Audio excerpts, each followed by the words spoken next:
Good evening, everyone. Children, sit down.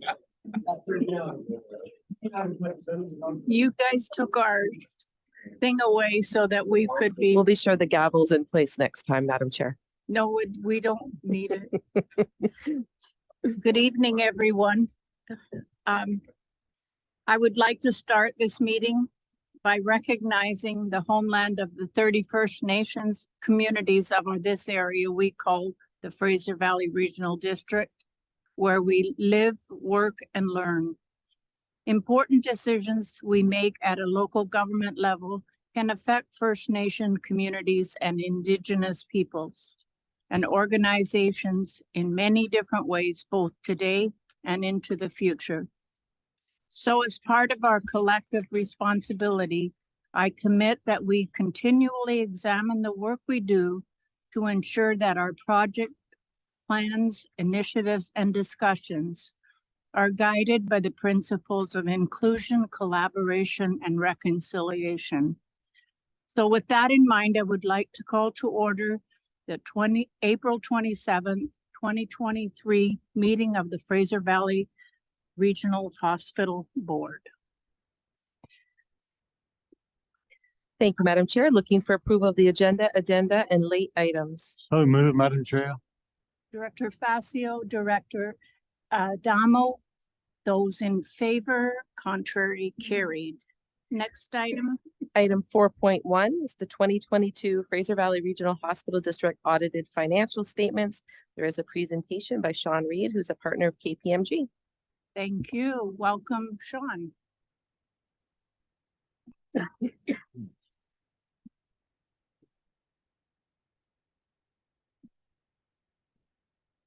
Thank you, Your Worship.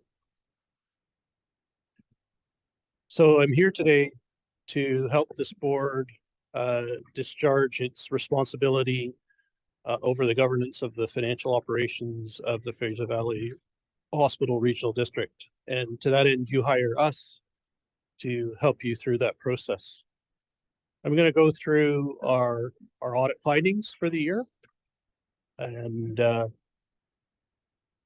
to talk about the status of the audit to start. We are complete. Our work subject to having this discussion with the board.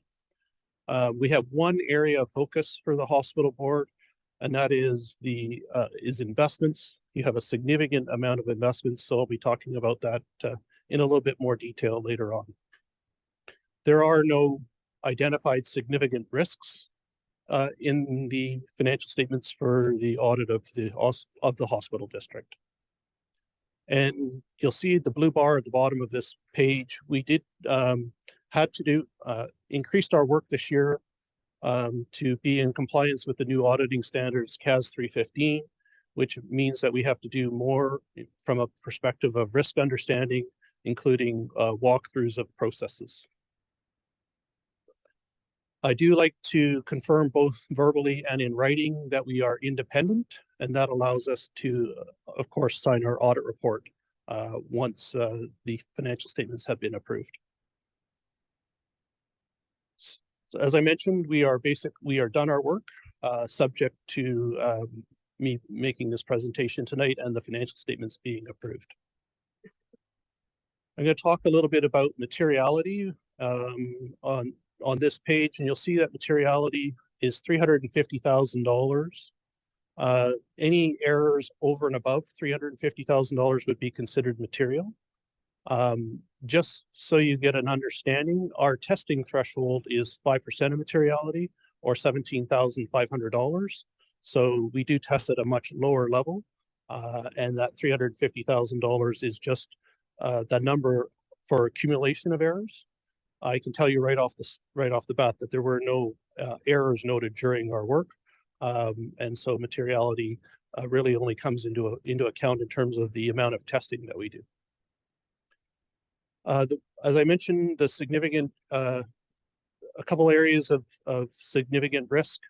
One is the management override of control. Because management is in a unique position to override controls, we have to test this in all audits. There's no additional risk in this audit. And so we just do our normal testing, which is testing of journal entries to make sure that they're appropriate, and doing a retrospective review of any estimates and looking at any significant transactions.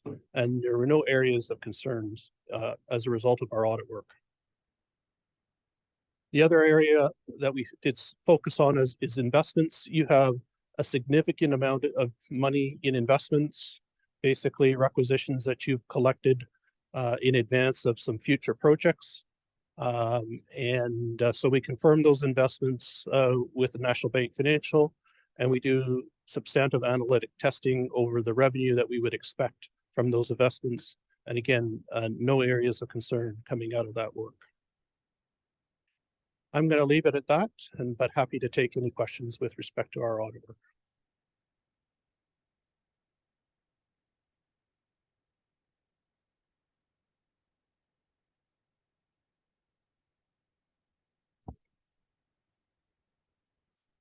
So yes, there is a motion for your consideration.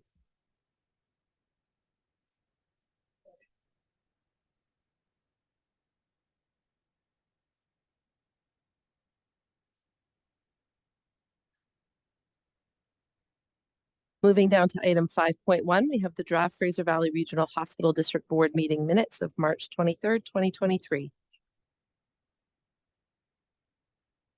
Mover, Councillor Shahal,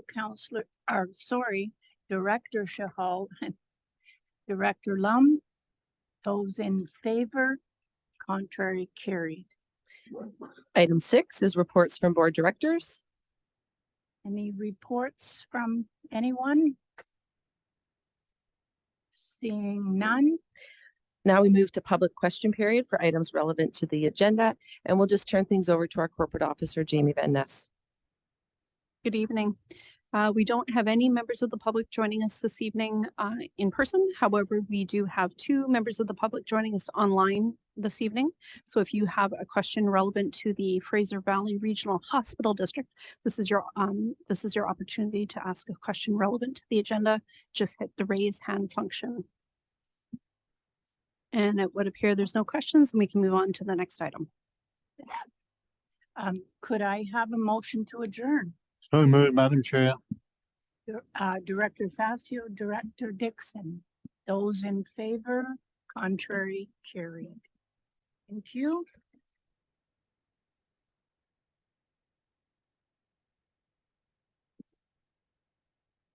All right, good evening, ladies and gentlemen. Welcome to the Fraser Valley Regional District open board meeting of the Board of Directors. Thank you, Director Pranger, for your land acknowledgement already this evening. I'd also like to acknowledge the 30 First Nation communities to call this the Fraser Valley Regional District home, and also recognize the important decisions we make tonight at the local government level can affect First Nation communities and organizations in many different ways. And as part of our collective responsibility commit that we continually examine the work that we do and ensure our discussions are guided by the principles of inclusion, collaboration, and reconciliation. So, Ms. Kinman, first item. Looking for approval of the agenda, addenda, and late items. So moved, Mr. Chairman. Thank you. It's moved by Director Facio, second by Director Pranger. Any questions on the agenda? Seeing none, all in favor, opposed if any, the item carries. Next item. 4.1 is the 2022 Fraser Valley Regional District audited financial statements. Again, we have a presentation by Sean Reed. Mr. Reed. Thank you. Happy to be back again. Long time no see. I'm really happy that you got me on the agenda first. That's great. Just waiting for my next presentation to come up.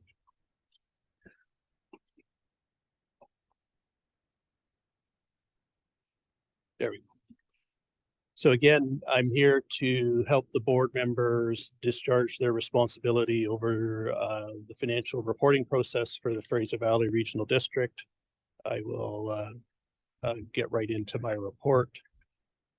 There's a little bit more going on at the regional district than the hospital district, so I will take a bit longer to go through this presentation. Areas of focus for us at the regional district were tangible capital assets, your deferred revenue, again, your investments, and you also have a government business partnership, which I'll speak to briefly. Again, we did do an enhancement in our audit work, doing walkthroughs of processes and systems, particularly payroll and procurement systems, to get a better understanding of those areas and adopt our audit accordingly. There's I noticed it earlier today, but there's a slight mistake on this page. There are a couple corrected misstatements, and I'm going to talk to those, or actually there's only one, and I'll talk to it briefly when I get there. And management actually brought it to our attention prior to us starting the audit work, but again, I'll speak to that in a little later. From an independence perspective, again, confirming both verbally and in writing that we are independent of the regional district. So we are complete our work, subject to having this discussion and having the financial statements approved. And I've included a copy of our draft auditor's report in the appendices. Talk about materiality again. So the regional district materiality is $730,000. But again, our testing threshold is around $38,000. So we do design our work to find any particular error that might exceed $38,000. Management override of controls. We have to speak to this at every audit, very similar to the regional hospital district. There's no sense of increased risk in this area. So we're just doing the standard audit work in terms of testing journal entries, looking at retrospective reviews of any estimates, and looking at any significant transactions. And no areas of concern as a result of our audit. So tangible capital assets. This is where management came to us even prior to start of the work, and identified that in the period 2017 to 2019, there was some significant tangible capital assets that were contributed to the regional district by developers on the completion of either subdivisions or other similar work. And the accounting for those contributed assets is to set up the asset and recognize some revenue in the year that those assets are contributed. That didn't happen in that 3-year period. There was some changeover in staffing during that period, and the controls broke down. In response, management identified the assets to us. They put a formal process in place to make sure, working between both engineering, planning, and finance, to make sure that this doesn't happen in future periods. We've reviewed their process and agree that their new process is a good process and should help avoid this issue moving forward.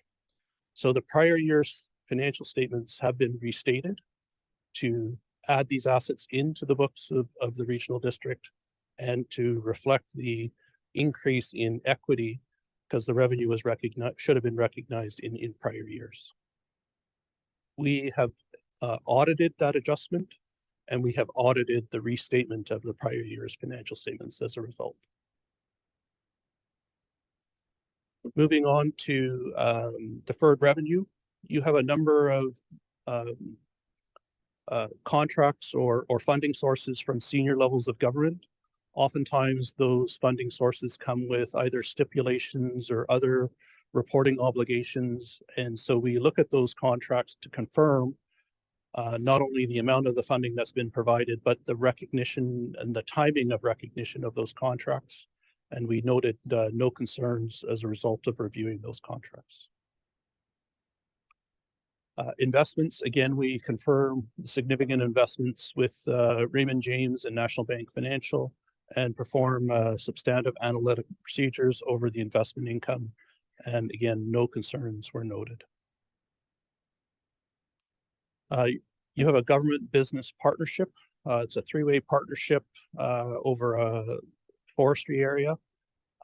And the regional district picks up 1/3 of the revenue from that forestry district. It's separately audited. So we review those audited financial statements and make sure that the revenue from that partnership is picked up accordingly. And again, no concerns were noted during the course of our audit. I'm gonna actually skip ahead and just show you the restatement here. Just give me a minute. So you get an understanding of the quantity. I can't read that from there. So I'm just gonna tell you the dollar amount here. Just give me a minute. So approximately $5.3 million in assets were assets that you had actually received, but weren't recorded in the financial records. And that is what we audited and was restated during the course of the year. So I'll leave it at that, but happy to take any questions. Thank you, Mr. Reid. Questions from board directors? Do I have one? I don't see a light. Is that Director Gibson? Go ahead. Thank you, Chair. Appreciate it. Appreciate this illuminating report. It's always encouraging to hear that we're in good financial health. On page 32 of the report, there's a record of investments there.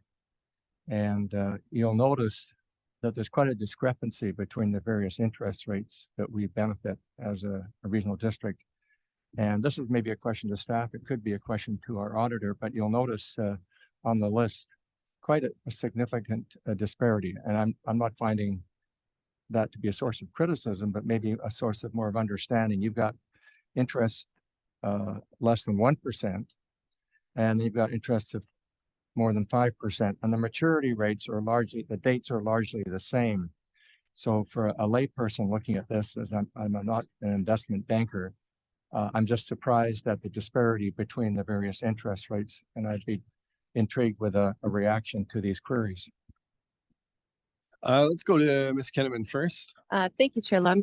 I think that our finance team would love to answer that question. I think it's more at a staff level, so maybe we can turn things over to our Chief Financial Officer, Kelly Lonsborough.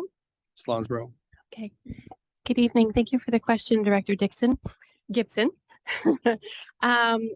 Yeah, you are correct. Those interest rates differ because the time of the investments varied. So some of those investments were made in times of low interest rates. So during COVID, when the interest rates were low, and some of those investments are quite a few years older. So we have different start dates and some of the same maturity dates. That's correct. I can say in the last few years, what we've done is we've taken a different approach than to investments than in the past. We have a cash, well-organized cash flow mechanism to really look at our cash flow needs and align it with our project needs so that we can be with precision and doing our investments with precision and earning as much money as we can on the dollars that we have while making sure that the dollars are available when we need them.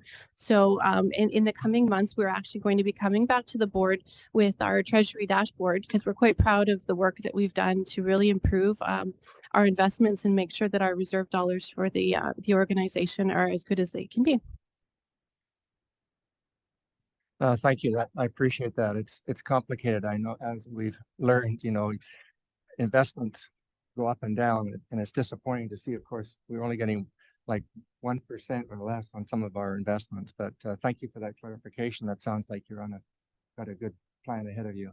Thank you, Chair. Thank you, Director Gibson. Other questions? I see that online you have a question. Is that Director Westring? Thanks, Chair. Just a quick question. The 5.3 million. The 5.3 million that was inputted incorrectly in the financial statements during those 3 years, was that mostly DCCs or was that more like subdivision infrastructure and that sort of thing? Mr. Reid? I can answer it. It was subdivision infrastructure that was contributed. So it's assets in kind that are being contributed to the regional district. Okay, thank you. Thank you. Other questions? Board directors? Don't see any. I'll just weigh in very quickly, just lend my thanks not only to Mr. Reed and your team, but to our staff team, our finance team, who went back through the books, predating Ms. Lounsborough, your employment with us here at the regional district, and discovered a couple of those things and brought them to the auditor's attention. I think it speaks very well to your team, and discovering some of that stuff and making sure that it's stated correctly in our books. So I appreciate that, and that is the kind of culture that I would like to promote here. Is if we find something, even if it is stated in the past and prior to your work here, you're going through there. It gives me great confidence that you're going through that work and looking at it with a fine tooth comb, and that you're bringing it forward to the auditing team. So I really appreciate that. Don't see any other questions, so I'll call the question. I don't think Oh, we we actually don't had a actually motion on have the it? floor, Chair Lum. Should we put a motion on the floor? It's moved by Director Horn, second by Director Siemens. Further discussion on the financials? Seeing none, now I'll call the question. All in favor? Opposed, if any, the item carries. Next item. So the next item is 4.2, which is forestry road access to trails. And as the board will recall, there was a request from the board to reach out to the ministry to come and make a presentation about the forest service roads and access to some of our outdoor recreation areas. But before those folks give their presentation, we're just going to show a real quick video just to give the full board a sense, one of the beauty and nature of some of these hikes, as well as some of the challenges that we're currently facing and hoping to work together with the ministry on.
Thank you, Ms. Kinnaman. We have a presentation as well from, is it Randall? Randall? Yeah, welcome, Randall. And before we start on your presentation, just want to thank in particular Director Dickey, our chair of our Electoral Area Services Committee, has really kind of spearheaded this issue.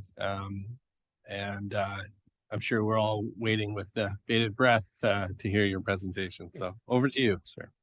All right, thank you.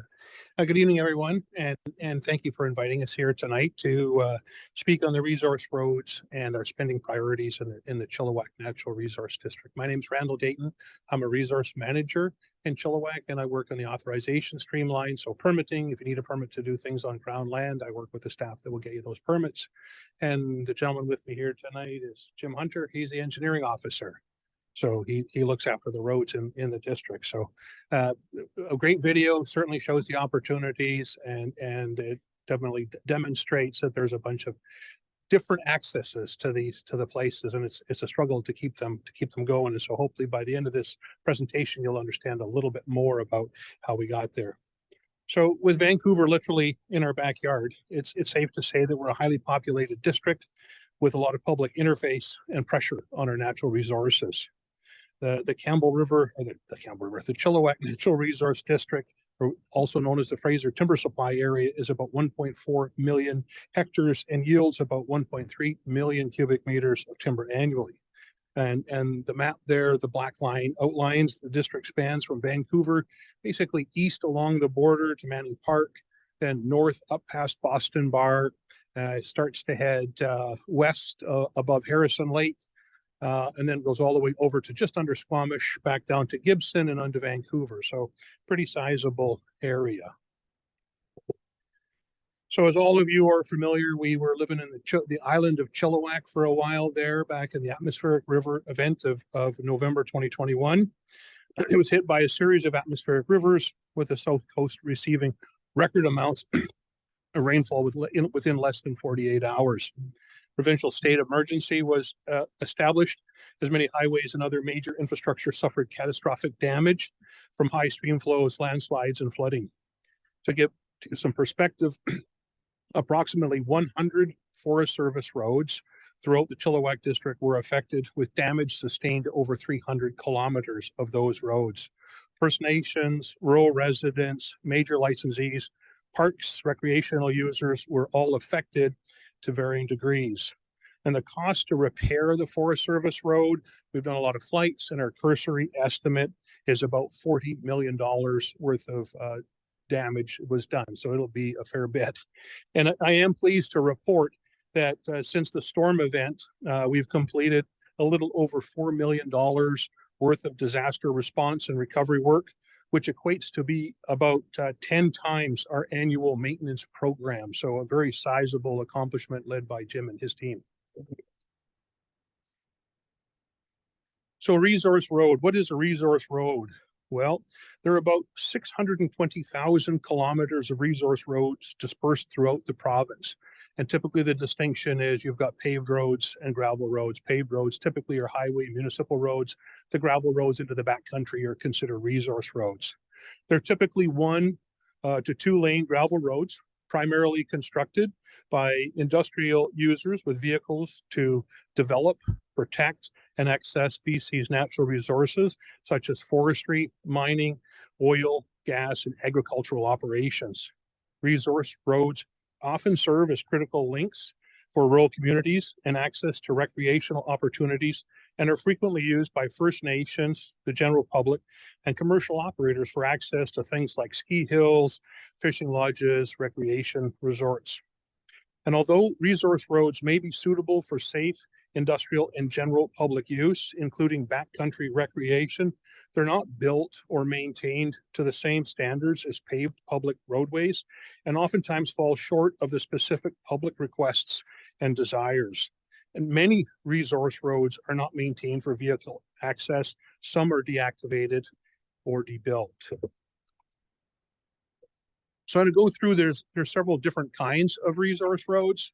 The Forest Service Road, which is the main valley bottom, the main arterial route, there's about probably 10% or about 60,000 kilometers of resource roads throughout the province are Forest Service roads.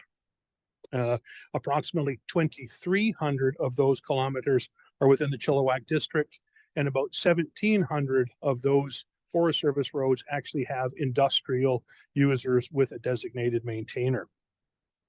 Forest Service roads are typically maintained by the forest industry or other industrial users, such as independent power companies, miners, those kinds of things.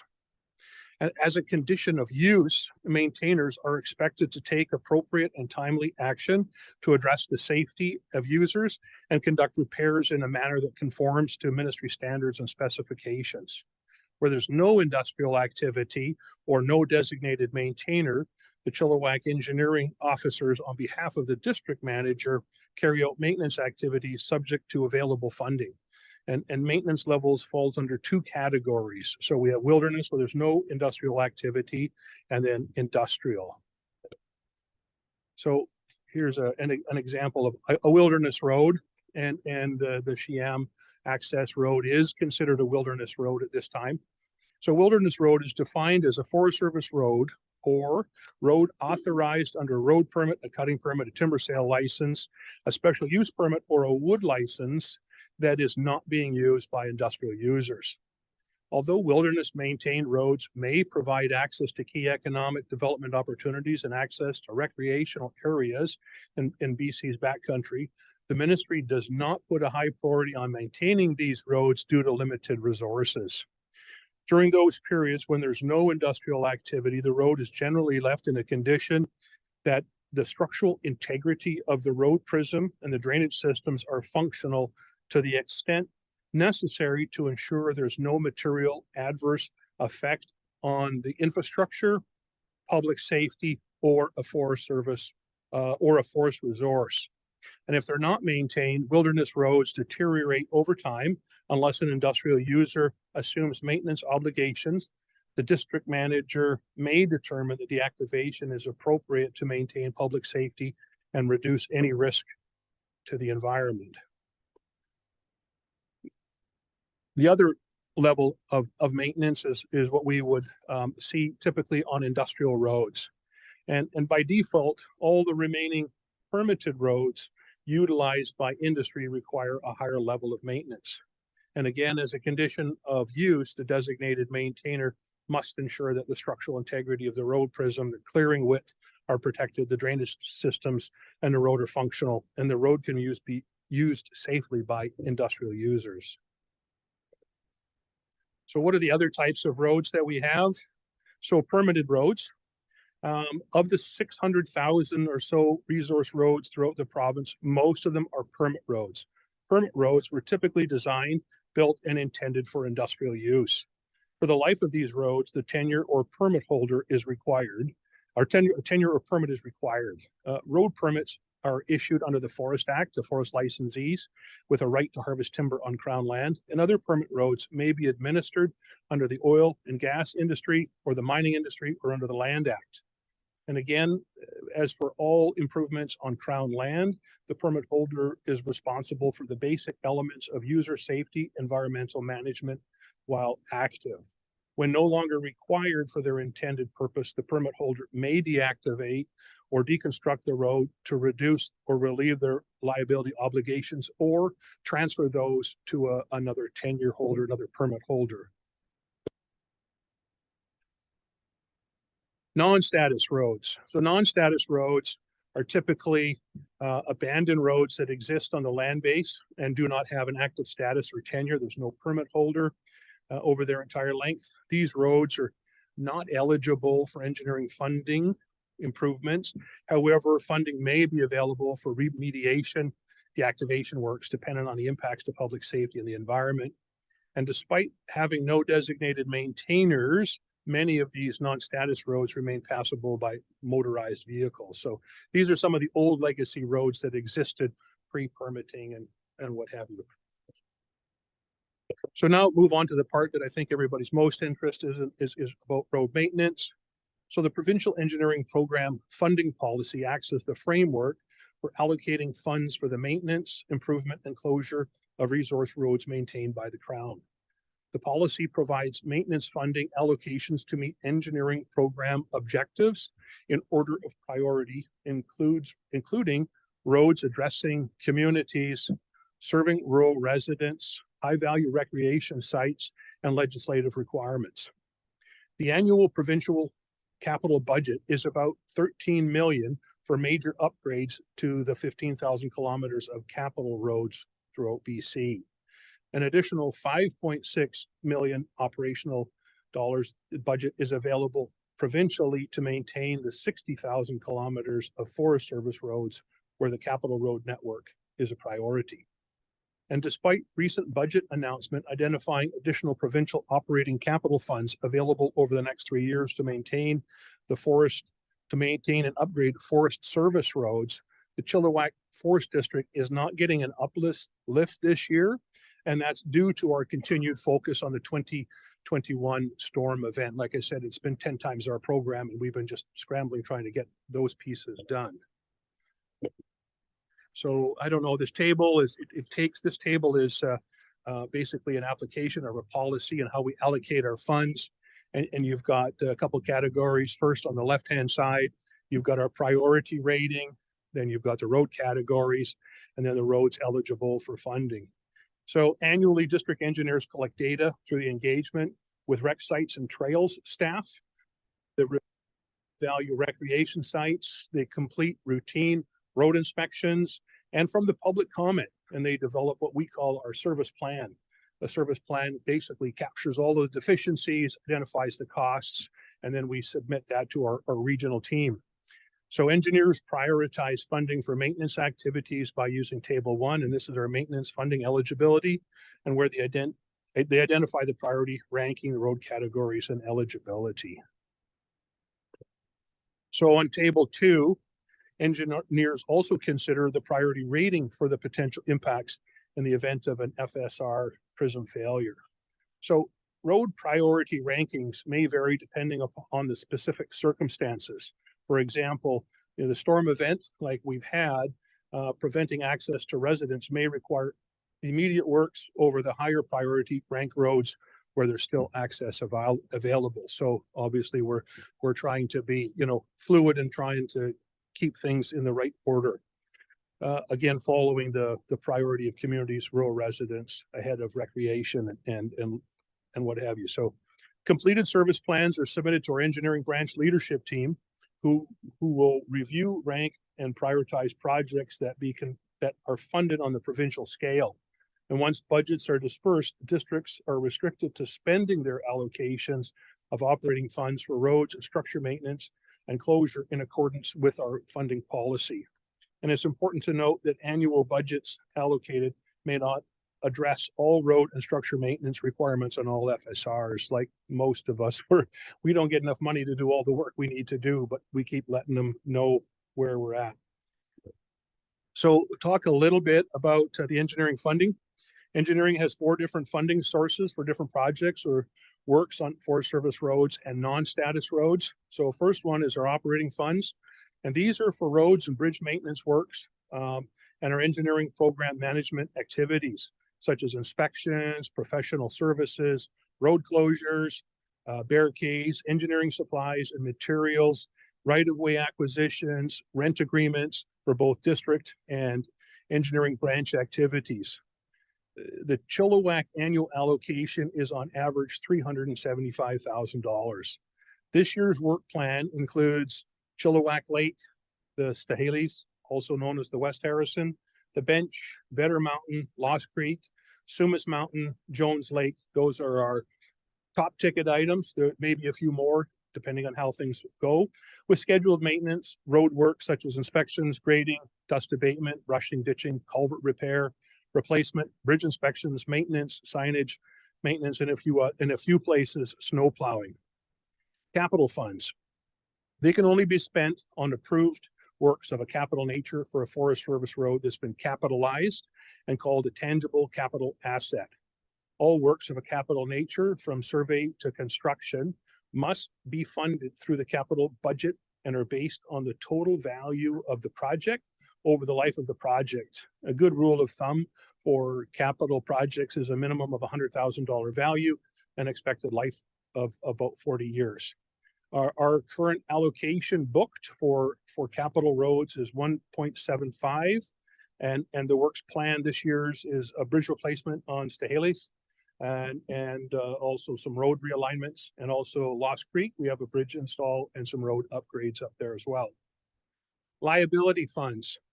These are the ones that we use for our deactivation and non-status road remediation projects that have been approved and booked as a liability. Liability funding is a distinct form from the other funding sources, as the funds are booked Projects are available for 5 years for the completion of work. In some cases, extensions may be granted for extenuating circumstances. They're non-transferable to any other liability project. Our current allocation is 800,000 for deactivation works. And we've got 2 major projects this year. One is on the Bridal Veil side and the other one is in the Chipmunk. Bill 28, that's the last one, and are funded under the Forest Revitalization Act, and that's Bill 28 from 2003, which established the legal framework for timber reallocation. The priority ranking and allocation of roads-related funding for the timber reallocation is set by engineering branch, and we currently have no works remaining that qualify for this funding. So that brings me to the end of my presentation. So time for questions at the bottom of the slide. I don't know if you can, there's some of it that got covered up by the pictures, but there's a couple of links there. One is the natural resource violations, and members of the public, citizen, anyone is encouraged. If you see something happening on the land base that doesn't look right, poaching, polluters, what have you, anything that doesn't look right, we encourage you to report, and there's a web link there. Also, there's an email address. Yeah, thank you for clearing that. The Chilliwack District Office. If you've got concerns, questions, and want to get a hold of Jim or myself or other staff in the Chilliwack office. So thank you again. Questions? Thanks, Mr. Dayton. So I'm going to start with Director Dickey and move around the table. Go ahead, Director Dickey. Good. Thank you, Mr. Chair, and thank you, Mr. Dayton and Mr. Hunter, for appearing before us this evening. And thank you for all the Forest Service roads that you have built in the Fraser Valley Regional District and all the maintenance you've done on them. We couldn't access our outdoor recreation areas without them. We're certainly very appreciative of that. Speaking specifically to these 2 areas, the Mount Shiam and the Elk Mountain, I think arguably they're the 2 best hikes in the Lower Mainland, and they get a ton of use. And for instance, the Elk Mountain Road, I think the FSR is only about 2 kilometers beyond the asphalt from the Chilliwack maintained road. And that's an area that gets hiked 12 months of the year. If you go up there on a busy weekend, you'll see 50 cars parked. And it's world class. You're up in the Alpine, you can see the Cascade Range, you can see the Coast Mountains and the Eastern Fraser Valley. Mount Shiam, once you park, you're in the Alpine and you're hiking up through this beautiful area.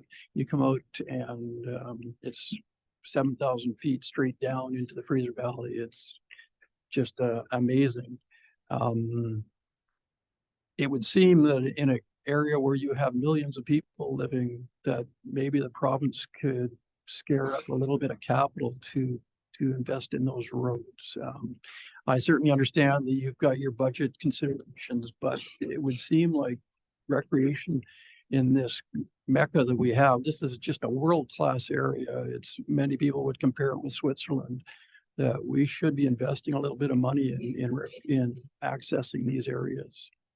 So once again, thank you very much for coming out. And I realize that there are many challenges that you face in trying to meet all the roads needs in this area, but we thought we were trying to at least make our voices heard, that this is an area that we might pay some attention to also. Yeah, thank you. I appreciate the acknowledgement that we're working hard, and Jim and his crew they do a great job. So thank you for that. To respond to being a world class, no question. I was telling Jim tonight in 1980, I hiked to the top of Shiam, but I hiked from this side, and I came up and I was with a group from Switzerland that had actually seen the mountain, said they wanted to go up, and my boss said, "You got a pickup truck, a 4x4, let's take us up there." So I hiked up there. There was 4 of us. We spent the day up there. They were yodeling. They had wineskins. They had sausage and cheese. There was goats in the meadow in the back, the flowers. There was nobody up there. There was just a half a dozen of us, and we were just there for the day. So it's beautiful. So I do appreciate that. We have trail counters on every single Forest Service road in the district. Some of them, the Florence Lake Forest Service Road, for one, gets over 250,000 visitors a year. So we're doing our best to try and balance the dollars that we have across the entire district. And of course, you can appreciate it's the community's rural residents that trump recreation. So your voices haven't gone unheard. It is on our list of projects to work on. I think, you know, we spent money on it every year. The one challenge that we've got, and I know you can appreciate this, you know, build it, they will come. If you build it really good, lots will come. We have to remember that there are a variety, a range of experiences. And so you've got paved roads and paved camping grounds, and you've also got hiking trails. So we try and strike the right mix. Jim and I drove up there last year. We were aware of the conditions, and it is on our plan this year to do some improvements on the, certainly up to the, where you saw that truck going through that hole. You know, last year we just had our hands full with staffing issues and the floods. So, you know, appreciate that.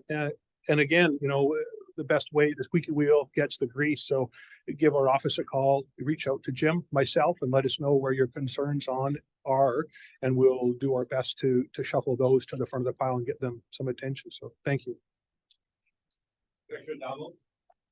Thanks very much to the chair. Thanks very much, Mr. Dayton and Mr. Hunter. Great presentation. A few questions. I'm the director for Area B, where we have quite a few FSRs around Sunshine Valley, all the way through up to Spuzzum area. So I have a number of concerns or interests. Where do you find out the status of an FSR and when it would actually be deactivated, if in fact it will be deactivated? How do you determine that? Okay, so when you ask the question for clarity, where do you get the status? Where do we get our status, or where would Where someone go? would the public, or where would a neighborhood get a status of an FSR? So we have a website. I don't have that up here, but we do have a public website where you can go and take a look at, and we report out on things like activities and all the rest of that. So Jim and his team try and keep that up to date with road conditions, what you can expect when you're out there. But I would encourage everyone to consider that as, you know, once it's written down or once it's printed, it's out of date, because it will be the last time that someone was there to put it. So we do our best to maintain a website. You can actually go and it brings you up to an interactive map. You can click on the map, you can see the last bridge inspection, you can see all the reports for the road that are there, and there's linkages to things like rec sites and trails and parks on that website as well. In terms of how we determine when to deactivate a Forest Service road, usually it comes down to the liability part. If we would consider the activity back there, is there any industrial activity? Is there any further opportunities for example, if there's a number of conservancy areas, spotted owl, ungulate winter ranges, other kind of habitats that have precluded the opportunity for harvest, other than recreation, the district manager would just need to turn his mind. Part of the district manager's mandate is to reduce FSRs and to reduce that liability to the Crown. So we often look to pass that opportunity off to a licensee, and maybe they would take it on under a permitted road. But there'd be a number of factors that would go in. And prior to that, there would be typically not so much a public consultation, but certainly there'd be an engagement with the First Nations to understand what cultural activities were needed up there. So there's a variety of steps. Then it would be posted in the Gazette. So, but if there's ever an inquiry, again, reach out to the district. Thanks. A couple of follow-ups, please. ATV regulations and usage on FSRs. How does that get enforced, and is it in fact possible to even enforce it? So Forest Service roads are similar to highways. You still need to have insurance. You still need to have all of the same things you would have on a highway, except you can use an ATV. There's a slight difference there. Enforcement officers can actually enforce. A police officer. We do have a compliance enforcement staff. However, their mandate is stretched quite wide, so they may or may not picket someone out there. Usually it's things like wearing a helmet, those kinds of things, age on a vehicle. In terms of use, there's, same as a highway, just keep to the right and, those kinds of things. So I'm not sure I'm answering your question. No, so we can call someone for that. I'll speak specifically of Sunshine Valley, and I apologize to everyone. On any given weekend, we can have 1,500 to 2,500 ATVs hit the Forest Service Road at the end of my house with no helmets, with alcohol, with underage, no licensing, things like that. If we phone the police, we won't get any coverage. We won't get any support because they don't have the person power to come out to enforce that. So there is really nothing that we can do. We're thinking more in terms of during fire season, of course. If someone hurts themselves up there, they're pretty much on their own because we won't respond to them because we're not able to.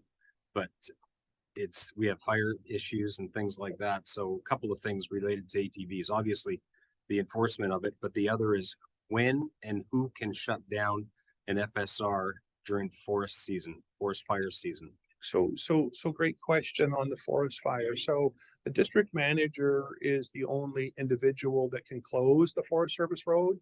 However, their ability, the legislation is really a complementary to others. So when the provincial fire officer determines that the fire hazard risk is high, then the district manager would close in support of the hazard. We get lots of calls every fall when it starts to get warm and it's dry.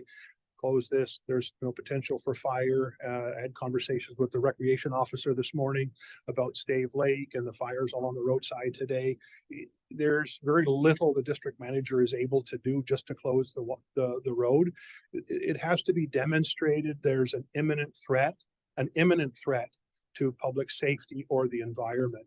So when the temperature gets really hot and it gets really dry for long periods of time, isn't always enough for the district manager to close it. So they don't. You mentioned trail counters as well. How do you go about getting a trail counter or determining if there has been one there in the past? Well, so on all of our Forest Service roads, this started as part of our funding policy for us to be able to demonstrate to executive that there's use on our roads. You know, just me saying there's lots of traffic wasn't good enough. So we actually went out and purchased a little trail counter, and it's buried in all of our there's several buried in our Forest Service roads at strategic points. And it's basically a magnetic device, and it just picks up the traffic. So it can tell you how many passage. It won't tell you the difference between a motorcycle, a quad, and an industrial vehicle, but it gives you a sense of usage. And so we have an understanding, knowing the road use permit holders, the industrial users, what the permit roads are, what the activity typically is. So we count all of those. So those are our own that we install, and we have a contract that manages those. So we collect that data every year. Thanks very much. And thanks for indulging me, everyone. Director Mercer, go ahead. Thank you. I've kind of been rocking back and forth now, wanting to know whether I should ask the question or talk or not or question. So maybe a bit of me will apologize up front. Our backcountry here in the Fraser Valley and Mount Shem specifically has been kind of labeled by many people as the Lower Mainland's toilet, because the people aren't cleaning up after themselves. They're destroying the environment. The quads are just a cancer on the backcountry. For myself personally, and admittingly, full disclosure, I haven't been on the top of Shem for 100 years, and even then it was a helicopter. But you know, just last summer, a couple, and maybe they were from Switzerland, came here. It was on their bucket list to go up Mount Shem, and my wife and I ran into them, and they were talking about their experience, and they said their plan was to spend 2 nights at the top in the meadow below the peak. And in the first night, they ducked and quivered in cover with gunfire, target practice, quads ripping around all night, the drinking, the drugs, it was a terrible experience. They packed up and ran in the morning. The other feedback I've been getting about Mount Shem is the water bottles, the gas bottles, the damage. People are bringing up chainsaws and cutting the minimal scrub that's available for firewood.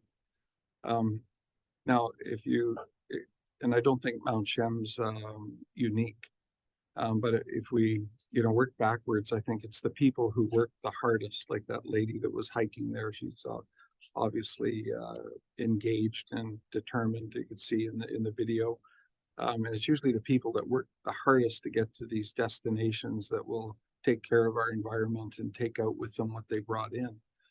And I'm worried that the easier we make it to get to these destinations, without the corresponding and correlating amount of supervision and enforcement where required, is just a recipe for disaster.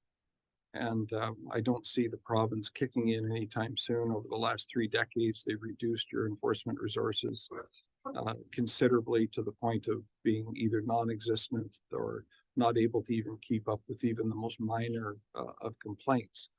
And as this group has heard me say nonstop, when levels of government fail miserably, it suddenly becomes a police problem, and they're ill-equipped and not resourced to even do it. So for me, I think any effort to improve access into the backcountry, and I'm not talking about our paved roads to campsites where there's people renting out sites and they get good experience, but for these pristine backcountries that Canada's famous for, the easier we make it, the worse it's going to be without provincial commitment and investment in the right resources to make sure that our environment's protected. Right down the Fraser Highway in some of the EA areas, and I know this personally, like Tamahai, and these places are packed on long weekends, and they do not take out what they bring in, and they're destroying the backcountry, and it's the local residents that are cleaning up. And the province is woefully absent, whether it comes to cleanup or enforcement. And I don't mean your departments are, you can't look after the whole province. I just worry about paving, and I put that in quotes. I don't really mean it. The road to the top of some of these gems is going to create more problems than any of us are ready for, and the province is not there to support. I'm sorry. No, I want to acknowledge that you're absolutely right. It's a huge problem. I wouldn't say a week goes by that we don't get a phone call about an abandoned vehicle, an abandoned track operation, disposal, all kinds of stuff, from anything from diapers to you name it. There is a plethora of garbage that's dumped out there in our woods, all of us, and it is no end of concern. I've spent quite a bit of time this spring working on some of the housing issues, not so much more as being a provincial resource to help with the pickup of the garbage, everything from the junction at Swelchers Creek up to Chilliwack Lake. We had a small contract this year.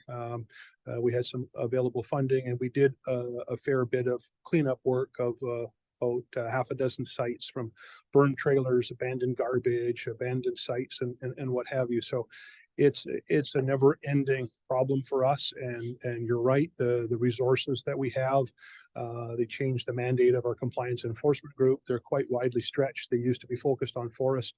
Now it's the whole sector. And so it's truly a challenge. And yeah, I welcome ideas and whatnot. So thank you for bringing it up, because it's an important topic that we can't lose sight of. All right, and I'm just going to go in order, speaking order as they came up on my device here. So I've got Director Barkman, Director Horn, and then Director McElhonick. And I'll just remind directors that we still have to get into the meat of our agenda tonight. I don't want to cut you short, but we are 1 hour in now. So please make your comments as brief as you can. Your questions. Thank you. My question is to you. You had mentioned a lot about access to these roads by recreation. Could you just maybe talk a little bit about the reforestation, how that works with access to these different roads? So reforestation, typically the resource roads are built in support of harvesting. And so the harvesting would have a requirement as part of their tenure to bring that area back up to what we call free to grow. So there'd be a set of standards and reforestation. So there can be lags. Sometimes they allow natural seeding to come in, but they would have an obligation after a certain amount of time to reach a stocking density, which is part of their forest stewardship plan, which is their contract with the ministry on harvesting. So it's a contractual obligation with the licensee. If there's an area that's not meeting it, let us know and we can have a look. Thank you, Mr. Chair. I do have 3 questions, but I promise they're short. First is, I took a look at the map, the rather incredibly sized area that the district covers. And if I'm not mistaken, you cover at least 2 regional districts and possibly 3 that your area intersects with. So my first question is there some formula that makes sure that there's an equitable distribution of your funding and resources across those regional districts, or is that not a factor at all? So, yeah, great question. We factor it in on communities, rural residents, and high value recreation. So Okay, if so there's a that's- community in your area and it meets those thresholds, then it would be a priority regardless of which district.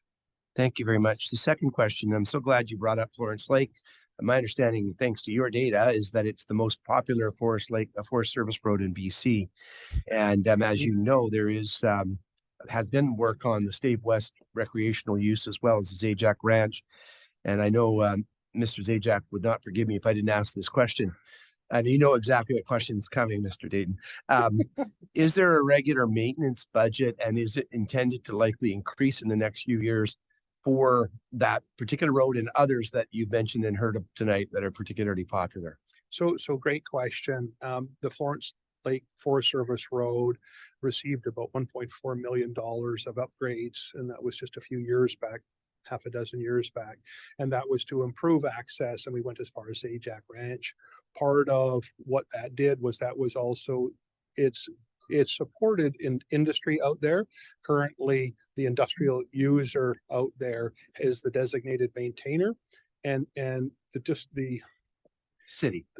Sorry, what I was trying to say is that if you're familiar with the softwood lumber issues that we have with the states, their concern is that the way our stumpage structure is set up, we're subsidizing the licensees. So we can't be seen to be doing things, spending government money where it would benefit an industry. Where we can spend incremental money is when there are communities, rural residents, and high value recreations. So because of the values out there, there was the community forest, but it was also Zajac Ranch, there was camping and all the rest of those opportunities. We took a look at the safety of that road. There was some really bad road alignments and some terrible conditions. And so we put that money into approve the horizontal and vertical alignments. But the maintenance piece, highways kicked in a bit, we kicked in a bit, and now it rests with the licensee out there. So it's their maintenance budget. We might be able to do some incremental, but Mr. Zajac writes us letters all the time, and Yes. and so he'd be Yeah, familiar. and I don't want to go down that path with folks here because that's a local issue, but just in terms of the overall approach, which takes me to my third question. It was raised by Director Adamo. It's been a significant concern for us having local control, but given all those resources and the interface with residential rural neighborhoods that are on our municipal roads, we've been advocates to the ministry for having more control over closure. So I wondered whether you could update, because I think it applies to many of us here. We'd like to have more say in the ability to closing or limiting access to FSRs during high risk fire season.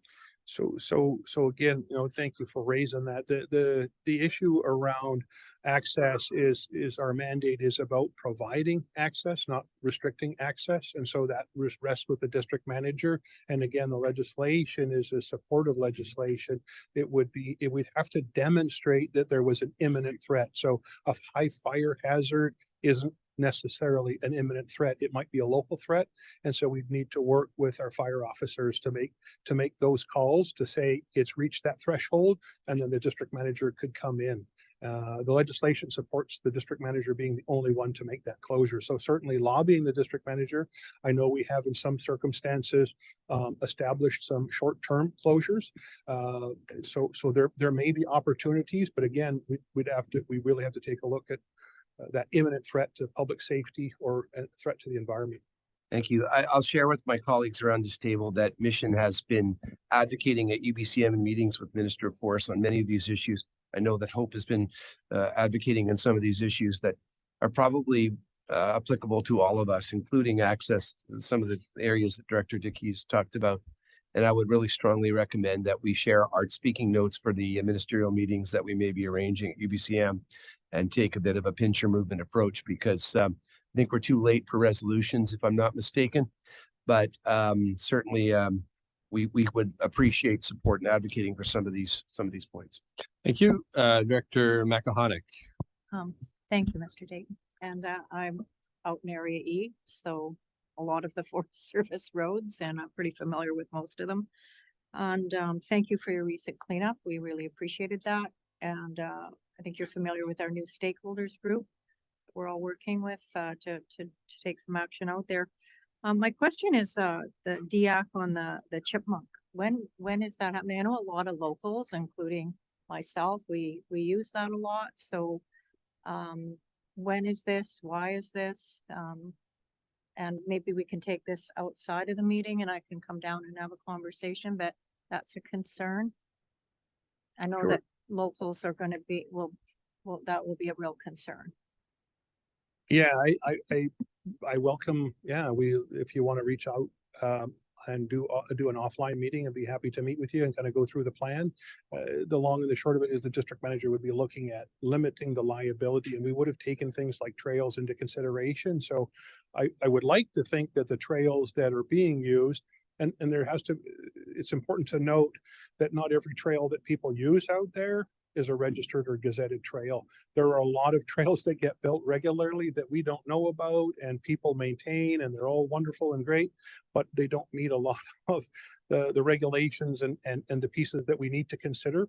And so I'd like to think that we've considered all of the trails that are legitimate and you know, that we're aware of, but happy to meet with you to discuss. Yeah, I think that would be great. And just a quick touch on Director Mercer's, we have an ambassador program that is going to be up and running again this year too, that goes out and talks to recreational users. And little reminder, I know when I stopped the last time, they said, yes, I know you're the 5th person that stopped to talk to me. So I think people know, but anyway, I just wanted to thank you and definitely interested in speaking further about chipmunk. Thank you. Okay, and everybody's spoken for the first time, so I'm gonna let Director Dickey close off our question period here. Thank you. Thank you, Mr. Chair, and I do apologize for all the time this is taking up. Like to share Director Mercer's concerns about improper usage of the backcountry. I do bridle a little at the thought that we should be closing off the backcountry.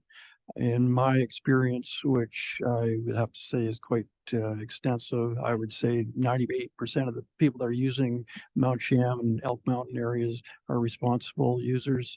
And often it's those people that are cleaning up after those that aren't responsible. And I think that this is just such a positive thing for our area. We should be encouraging this, and the culture is changing. You know, this place is going to end up looking like Europe, and this will be totally unacceptable to see what has gone on in the past. Thank you again. Thank you, Director Dickey.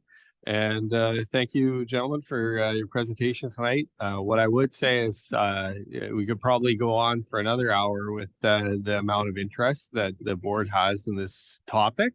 And so I would say that let's keep in touch, because a lot of the directors around the table are very aware, both from their residents and constituents that they represent, of the kind of priority placed on some of these accesses, some of these roads that are being used. So yeah, I would just say let's keep in touch, and look forward to seeing some of the work being done on the 2 pieces that we've identified tonight, and hopefully a whole bunch more. So thank you.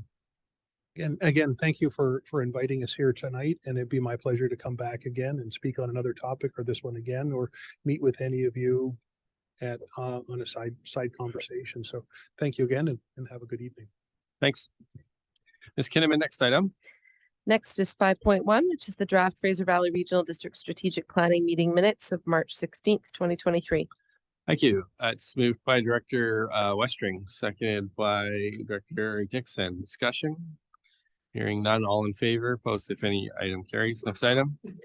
5.2 is the draft Fraser Valley Regional District Strategic Planning Meeting Minutes of March 17th, 2023. So moved, Mr. Chairman. Thank you. It's moved by Director Facio, seconded by Director Lowen. Discussion? Hearing none, all in favor, post if any. Item carries. Next item. And 5.3 is the draft Fraser Valley Regional District Board Meeting Minutes of March 23rd, 2023. Thank you. It's moved by Director Siemens, seconded by Director Johnson. Discussion? Hearing none, all in favor, opposed if any. The item carries. Next item. Item 6 is committee minutes for information and matters arising. Happy to separate either of those items out. Thank you. We've got your RACS and East Committee meeting. If you have any questions on either of those, let me know.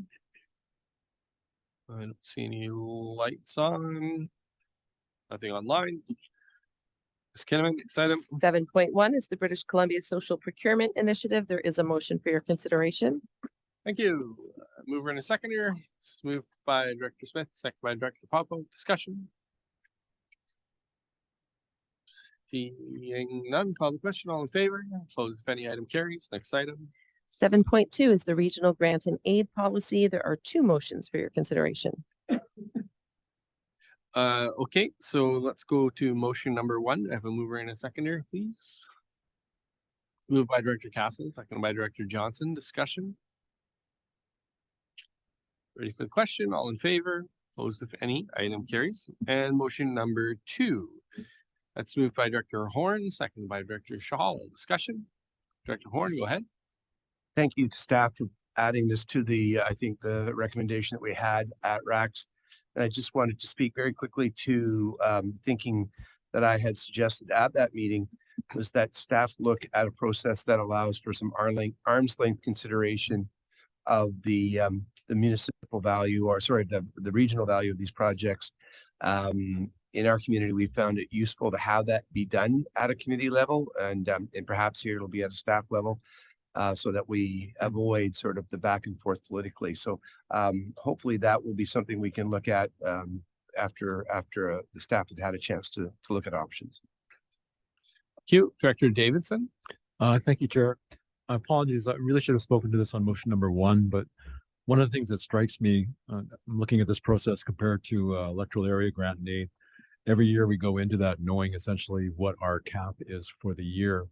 The regional process appears to be somewhat different in that we're going to basically approve the budget incrementally as we go throughout the year for the following year. And it just concerns me a little bit that we're basically going into individual approval or disapproval process case by case without really considering the net impact of the whole. And that could lead to scenarios where, depending on the time of year of the application, they might get a more favorable response as to when it would go through. So I think for me is that one of the options I would like to see is rather than just doing individual approval, that we consider like perhaps a approval in principle when it comes time to budget time, that we're looking at the entire value of all regional grant needs as a whole and making a final approval at that time. But that was my only comment on this one. Thank you, Director Davidson. Ms. Kinnaman, I thought we had considered some of that and thought we'd put a cap on some of this. If I could just clarify, there is no intention to do a rolling review of these applications and approving them ad hoc. The idea is that the deadline is the end of August, and that the committee would review these prior to budget and make recommendations to bring forward as part of budget. There is a $50,000 a year cap, and the committee may get an application that one individual application is $50,000, and it has such regional significance and importance that they would want to support only that one project. Or you might have a year where you get $5,000-$10,000 projects and you can support all of them. There could also be a year where you would have an oversubscription. So the idea was not to approve these in an iterative way, but rather to not consider the merits of the applications within the context of budget, but rather bring forward a recommendation that would be decided at budget time. Okay. Is it okay? Perfect. Good.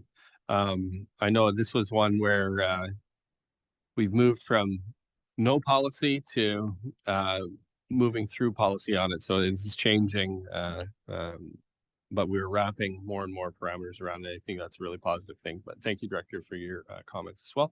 Other comments? Don't see any. Are we ready for the question? All in favor? Opposed, if any? The item carries. Next item. 7.3 is a 2023 grant and aid request for the Cultus Lake Community School Association in Electoral Area H. Thank you. It's moved by Director Dixon, seconded by Director Johnson. Discussion. Hearing none. All in favor? Opposed, if any? The item carries. Next item. 7.4 is the 2023 grant and aid request for the Cultus Lake Park Community Events and Engagement Committee, Electoral Area H. Thank you. It's moved by Director Dixon, seconded by Director Dickey. Discussion? Hearing none, all in favor, opposed if any, item carries. Next item. 7.5 is the 2023 grant and aid request for the Chilliwack Area Lions Clubs in Electoral Area H. Christmas coming early for Area H. It's moved by Director Dixon, second by Director Johnson. Discussion? Director Dixon, go ahead. Just briefly, so yes, you're all welcome to come out on to support this pike minnow derby and to get rid of those pike minnows. It's we don't like them in the lake, really. They're invasive. And this year we're also trying to catch some information around the smallmouth bass, which are also invasive, but apparently are really fun to catch. So that is coming up in June 16th and Saturday. So looking forward to that event. Thank you, Director. Other questions? Don't see any. Call the question. All in favor, opposed if any, item carries. Next item. 7.6 is a 2023 grant and aid application for the Boston Bar North Bend Bowling Association in Electoral Area A. Thank you. It's moved by Director Smith, second by Director Damo. Discussion? Hearing nope. Hearing none. All in favor, opposed if any, item carries. 7.7 is a 2023 grant and aid application for the Karrakatta Afrobeat Society of Canada in Electoral Area F. Okay, and motion is moved by Director Davidson and seconded by Director Horn. Yeah. Discussion? Director Davidson. Thank you, Chair. So as this is a motion to decline the application, it probably bears a little bit of explanation.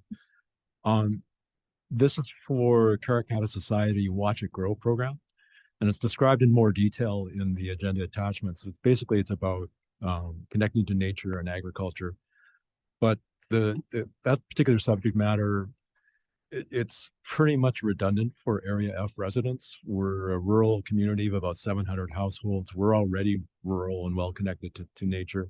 The target audience, I think, for this particular program is better suited for suburban and urban residents.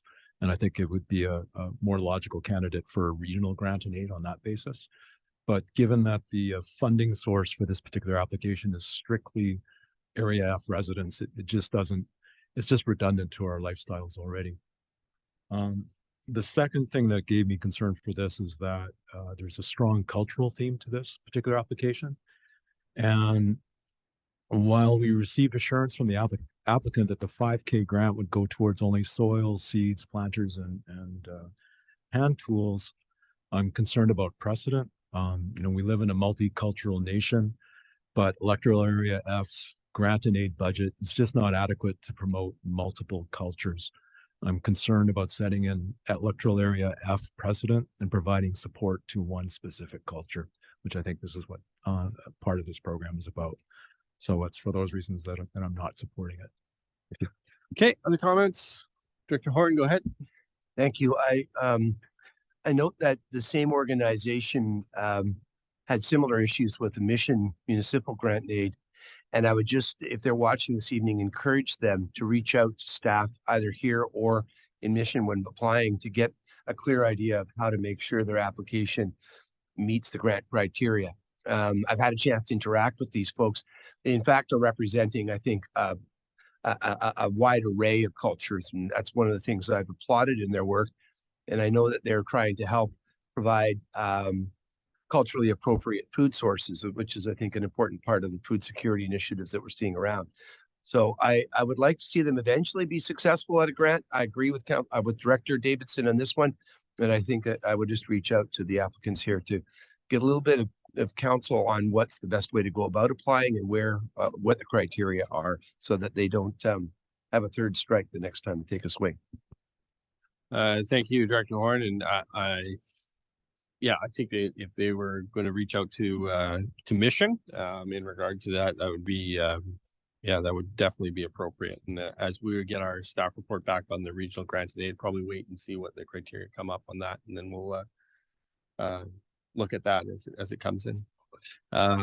So no other comments. I'll call the question. All in favor and opposed? And the motion carries. Next item. 8.1 is the Fraser Valley Regional District Zoning Amendment Bylaw number 1692 for the implementation of accessory dwelling units and secondary suites. Thank you. This is EAs. It's moved by Director Dickey, second by Director Wardenberg. Discussion. Seeing none, call the question. All in favor? Opposed, if any. Item carries. Next item. 8.2 is the Fraser Valley Regional District Popcom Sewer Service Area Amendment Bylaw number 1698. Okay, motion number 1. It's moved by Director Dickey, seconded by Director Popham. Discussion. Hearing none, all in favor? Opposed, if any. Item carries. Motion number 2. Moved by Director McElhonick, seconded by Director Dixon. Discussion. Seeing none, all in favor? Opposed, if any. Item carries. We have a third motion, or we don't. Next item. So now we move down to permits, and I believe you have a script in front of you, Chair Lum. Thank you. Pursuant to Part 14, Division 9 of the Local Government Act, this is the opportunity for the FERD Board to hear from the public regarding the one development variance permit listed on the agenda for this meeting. Anyone who believes that their interests are affected by the proposed application will be given an opportunity to speak. If you have any verbal comments with respect to these permits and you're joining us by Zoom, I would ask you to please press the raise hand function. When it's your turn to speak, you'll be asked to unmute yourself. If you're joining us on Zoom by phone, please press *9. This will notify staff you wish to speak. When you're prompted to unmute yourself, please press *6. Those of you wishing to speak are asked to begin your presentation by providing your name and address, which will be recorded and form part of our official record. Please limit your comments to 5 minutes and confine your remarks to the application at hand. Ms. Kinnaman. Item 9.1 is Development Variance Permit 2023-02 to increase the size of a commercial advertising sign at 52964 Yale Road in Electoral Area D. And are there any comments from the public wishing to speak to this item? Sven Ness online. We do have the applicant on the line, and this would be their opportunity to speak if they so wish. And if you wish to speak, call for a second time. Third and final time. Doesn't appear to be any comments. So what's the board's wishes? Thank you. Staff recommendations moved by Director Dickey, seconded by Director Castle. Discussion. Hearing none, all in favor, opposed if any. Item carries. Next item. 10.1 is the Canyon Lanes Operations and Maintenance Agreement. Thank you. That is moved by Director Johnson, seconded by Director Smith. Discussion. Director Dixon, go ahead. Thank you, Mr. Chair. I just have a quick question. Is this a service area that's paid for out of Area A? Or is it all of ours? Ms. Kinnaman. I will just look to my CFO. I'm 99.9% confident that it's just Electoral Area A. And I'm getting the nod from Tarek. So yes, that is only Area A. You can still go bowling there, though. I'm sure that the community would welcome you for bowling. Okay. Excellent. Okay. Other questions? Don't see any. Call the question. Are you all in favor? Any opposed? Motion carries. Next item. 11.1 is an information item. It's the BC Energy Step Code effective May 1st, 2023. Thank you. Questions on the information item?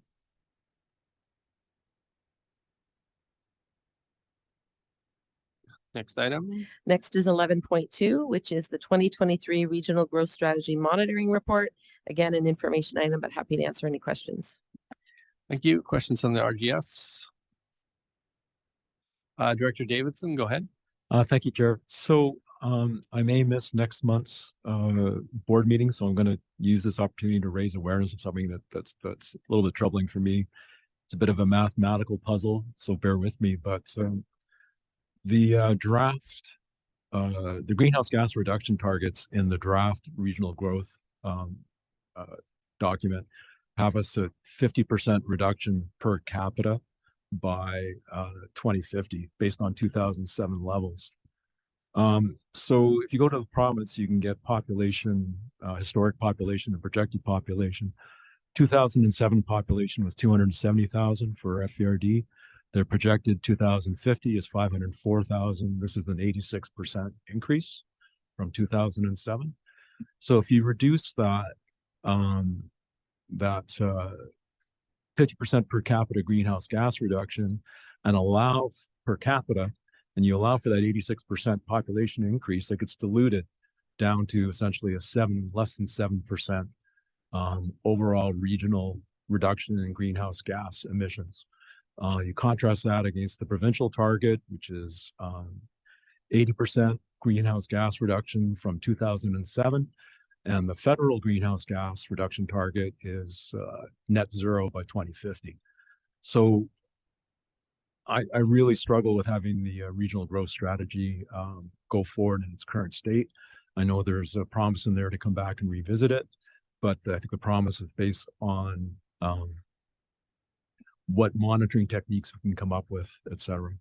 So I just want to build awareness on that one, that our current greenhouse gas targets are woefully far lower than anything provincial and federal, and that's troubling.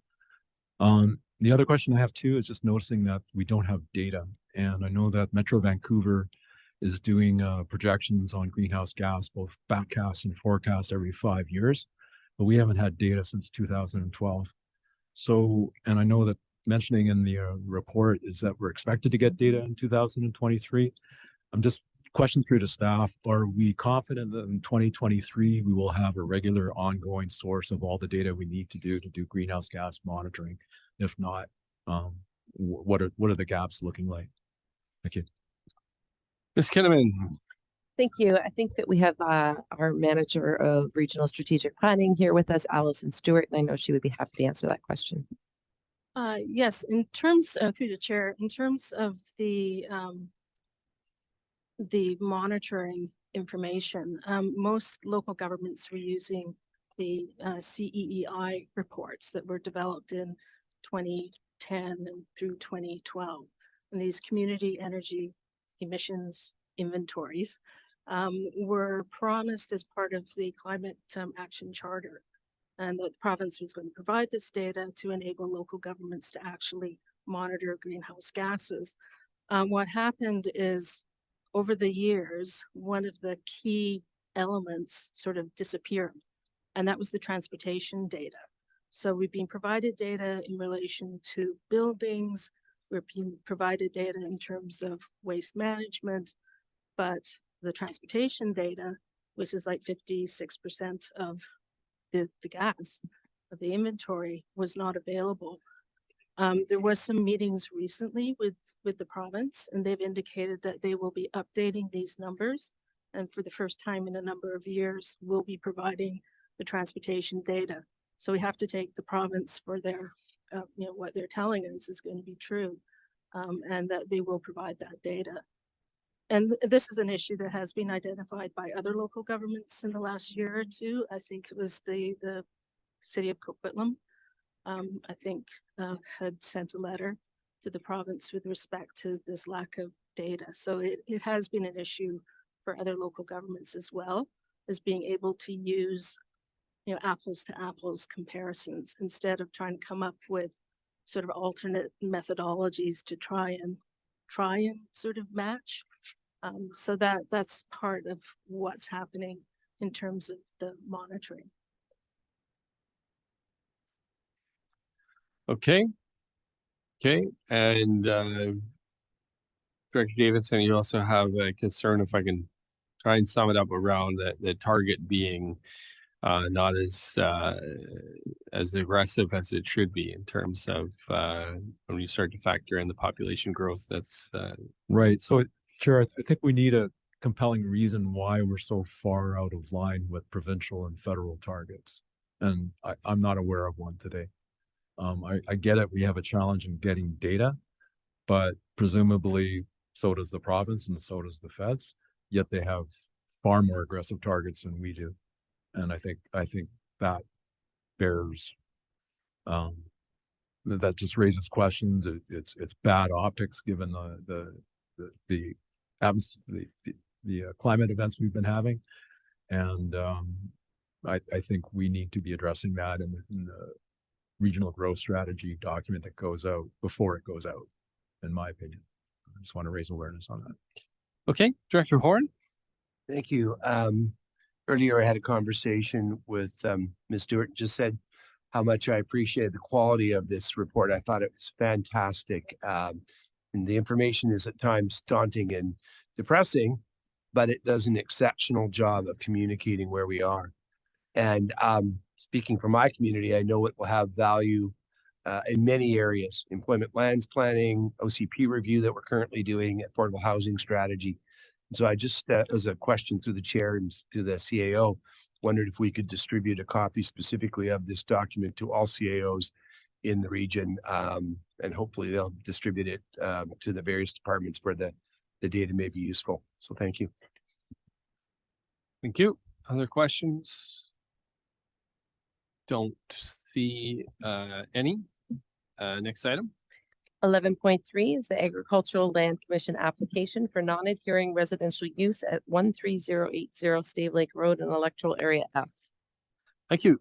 It's moved by Director Davidson, seconded by Director Castle. Discussion. Okay. Yeah, good. Don't see any. Call the question. All in favor? Opposed, if any. Item carries. Next item. 11.4 is Agricultural Land Commission application for a boundary adjustment at 432 Maple Falls Road in electoral area H. Thank you. It's moved by Director Dixon, seconded by Director Johnson. Discussion.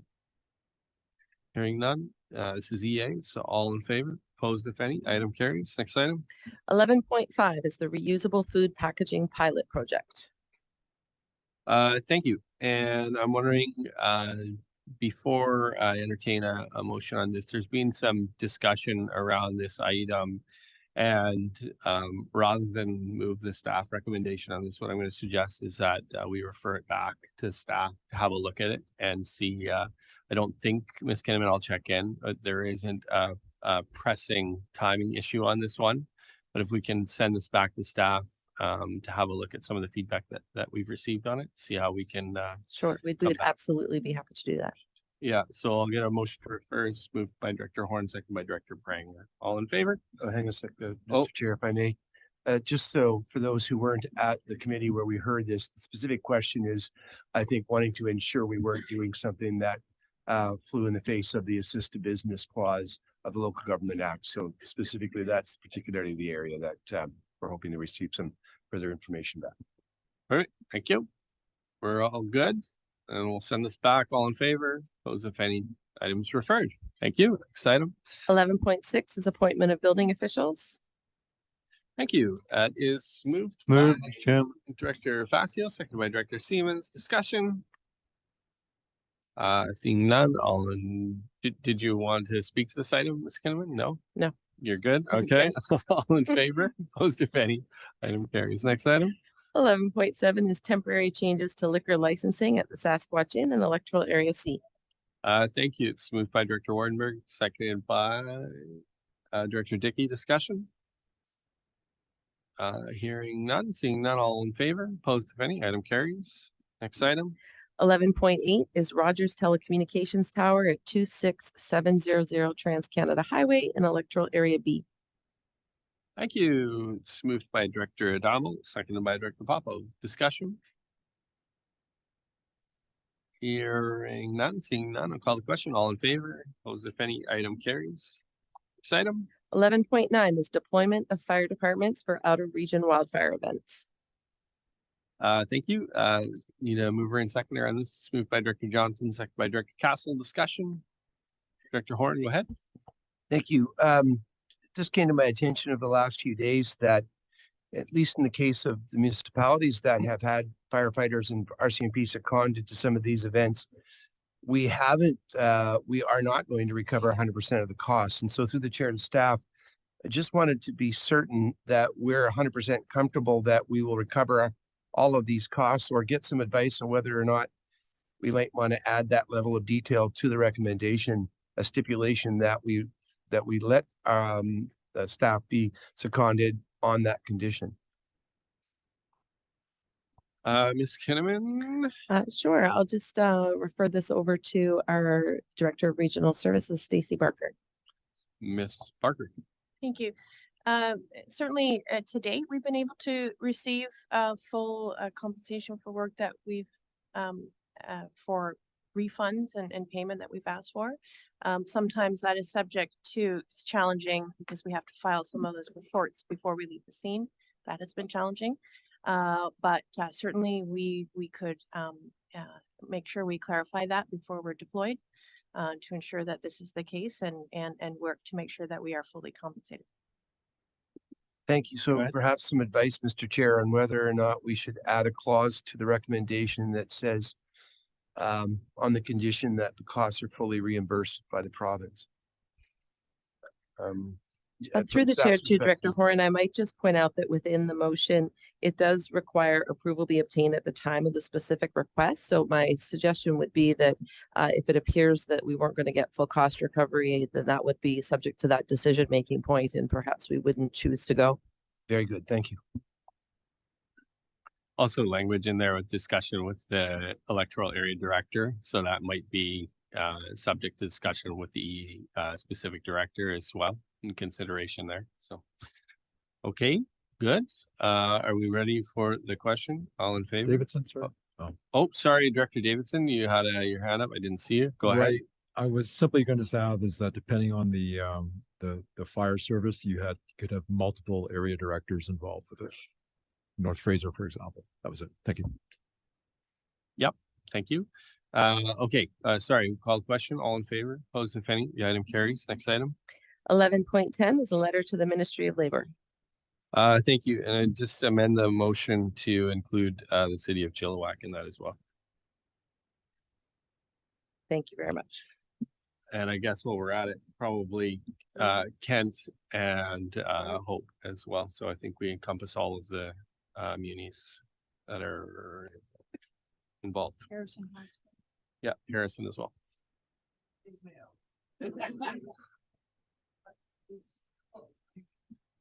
Good. Okay, as amended, mover and a seconder is moved by Director Pranger, seconded by Director Facio.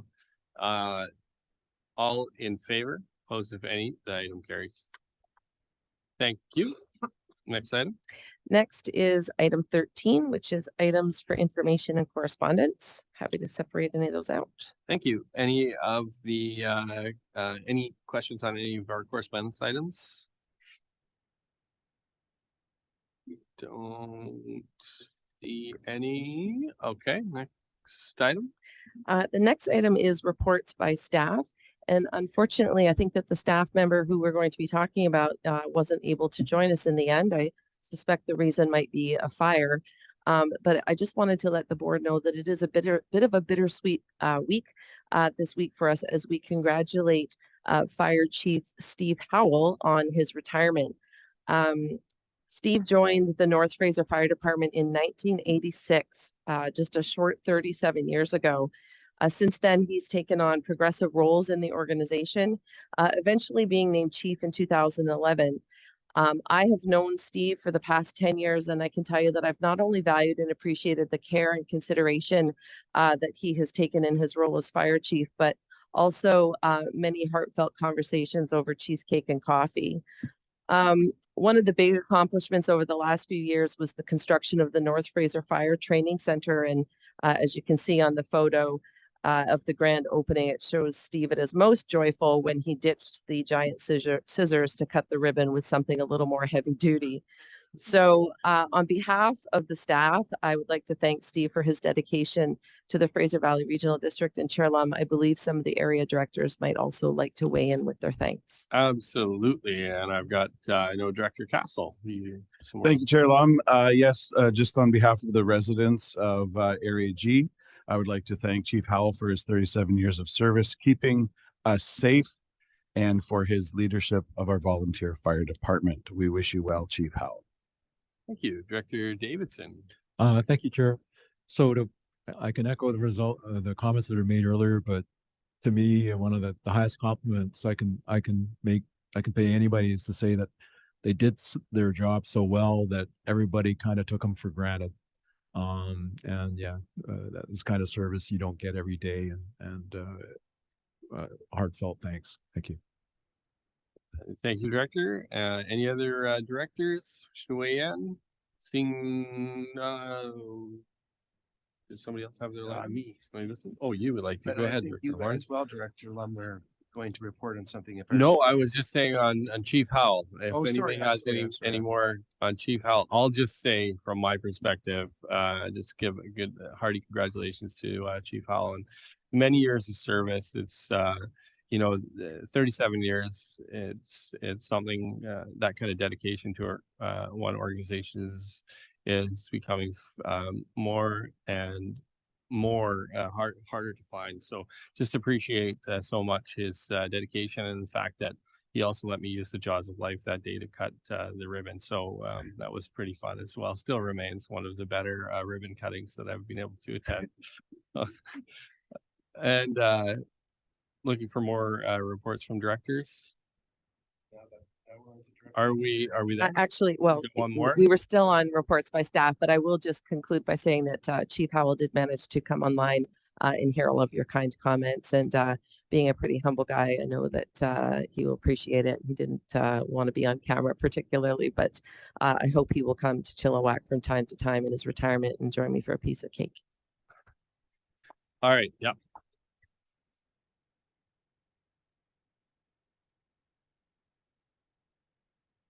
Okay. No more reports from staff.